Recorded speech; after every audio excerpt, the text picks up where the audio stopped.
ক্রিজে দাঁড়িয়ে থাকা একজন খেলোয়াড় যার চোখে থাকে আত্মবিশ্বাস আর লড়াইয়ের আগুন। হ্যাঁ, আমি আজ সেই মানুষটাকে এঁকেছি। তিনি আর কেউ নন, ভারতীয় ক্রিকেটারের রাজপুত্র বিরাট কোহলি। আজকের এই ড্রয়িংটা আমি করছি ডোমস অয়েল প্যাস্টেল দিয়ে। যারা ড্রয়িং ভালোবাসো তারা জানো এই মিডিয়াতে শেডিং আর ব্লেন্ডিং একটা আর্ট। প্রথমে পেন্সিল দিয়ে ওনার মুখের গঠনটা করে নিয়েছি। চোখ দুটো যেন কথা বলে। চোখের দৃষ্টিতে রাখি সেই ফোকাস যেটা বিরাট নিজের ব্যাটিংয়ে নিয়ে আসে। একটা স্পেশাল ব্যাপার ওনার দাড়ি আর চুলের টেক্সচার। প্যাস্টেল দিয়ে সেটা ফুটিয়ে তুলতে হলে আস্তে আস্তে শেডিং করতে হয়। আর এখানে আমি কিছু কিছু জায়গায় আঙুল দিয়ে ব্লেন্ড করছি যেটা স্মুথ টোন আসে। এই ড্রয়িংয়ে আমি ওনাকে ভারতের জার্সিতে দেখিয়েছি যাতে দেশপ্রেমের সেই ফিলটা আসতে পারে। নীল রঙের মধ্যে একটা গর্ব লুকিয়ে থাকে আর সেটা প্যাস্টেল কালারে ফুটিয়ে তোলাটা একটু চ্যালেঞ্জিং। তবুও আমি চেষ্টা করেছি যেন জার্সির প্রতিটা রেখা বাস্তব মনে হয়। বিরাট কোহলি শুধু একজন ক্রিকেটার নন, তিনি কোটি কোটি মানুষের অনুপ্রেরণা। জীবনের শুরুতে অনেক বাধা পেরিয়ে আজ তিনি সেরা। তার ব্যাটিং, তার আগ্রাসন আর তার হার না মানা মানসিকতা সবটাই আমার ড্রয়িংয়ের প্রতিটা লাইনে ঢেলে দিতে চেয়েছি। শুরুটা ছিল 1988 সালের 5ই নভেম্বর। দিল্লিতে জন্ম বিরাটের। ছোটবেলা থেকেই তার মধ্যে ছিল এক অদ্ভুত একাগ্রতা আর আগ্রহ। যখন অন্যরা খেলতো মজা করে, বিরাট খেলতো সিরিয়াসলি।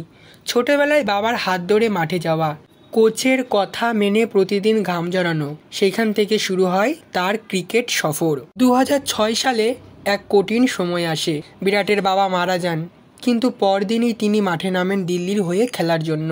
কারণ ক্রিকেট ছিল তার কাছে ধর্ম এবং বাবার স্বপ্ন ছিল তার হাতেই বাস্তব। এই ঘটনা আজও প্রমাণ করে বিরাট কোহলি হার মানা জানেন না। 2008 সালে অনূর্ধ্ব-19 বিশ্বকাপ জয় করে তিনি নজর কাড়েন গোটা দেশের। সেই বছর আন্তর্জাতিক ক্রিকেটে পা রাখেন। প্রথম দিকে ব্যর্থতা এলেও বিরাট জানতেন সময় একদিন আসবেই, আমি থামব না। 2011 সালের বিশ্বকাপে ছিলেন ভারতের অন্যতম গুরুত্বপূর্ণ ব্যাটসম্যান। তারপরেই তো ইতিহাস, একের পর এক সেঞ্চুরি, কভার ড্রাইভের ম্যাজিক আর মাঠ জোড়া আত্মবিশ্বাস। বিশ্বের 1 নম্বর ব্যাটসম্যান, ভারতীয় দলের ক্যাপ্টেন, কোটি মানুষের হিরে। আমি যখন ওনার চোখ এঁকেছিলাম তখন ভাবছিলাম এই চোখেই তো কত স্বপ্ন, কত প্রতিজ্ঞা আর কত লড়াই জমে আছে।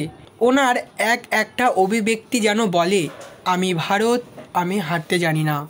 2017 সালে বলিউড অভিনেত্রী অনুষ্কা শর্মার সঙ্গে বিয়ে হয় বিরাটের। তাদের জুটি এখনও ভারতের অন্যতম সেরা পাওয়ার কাপল। মেয়ের নাম রেখেছেন ভামিকা। জীবনের এই সুন্দর অধ্যায়েও ক্রিকেট থেকে কখনো দূরে যায়নি। সবসময় 100% উজাড় করে দিয়েছেন দেশের জার্সির জন্য। আজ এই ড্রয়িংটা আঁকতে গিয়ে আমি শুধু একজন ক্রিকেটারকেই আঁকিনি, আমি এঁকেছি একজন সংগ্রামীকে, একজন যোদ্ধাকে, একজন বীরকে। 2016 সালে IPL-এ এক মৌসুমে করেছিলেন 973 রান, যা এখনও রেকর্ড। 2017 থেকে 2021 পর্যন্ত ছিলেন ভারতের সফলতম স্টেপ ক্যাপ্টেন। আন্তর্জাতিক ক্রিকেটে সবচেয়ে দ্রুত 8000, 9000, 10000 রান। বিরাট কেবল খেলার মাঠে নয়, ফিটনেসে এক নতুন বিপ্লব এনেছে। ফাস্ট ফুড ছেড়ে প্রোটিন, ডায়েট, ঘুম ঠিক রাখা, ওয়ার্কআউট সব কিছুতেই তিনি নিজেকে ভেঙে নতুন করে গড়েছেন।